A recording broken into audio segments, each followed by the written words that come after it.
Chu binisita ang kaibigang si Angelica sa hospital. Hindi na nga natiis ng aktres ang sakit na nararamdaman niya kaya nagdesisyon na siyang sumailalim sa isang operasyon. Last November pa pala nang ma-diagnose si Angelica na may avascular necrosis.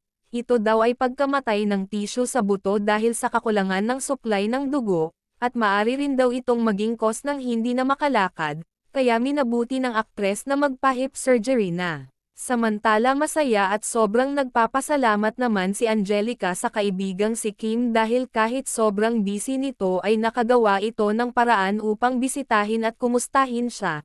Natuwa din ang aktres nang makita ng may kasama si Kim. Ito daw ay si Paulo na sa ngayon ay siyang nagpapasaya sa kaibigang si Kim Chu. Hindi na talaga may tago ang pagkakamabutihan ng dalawa.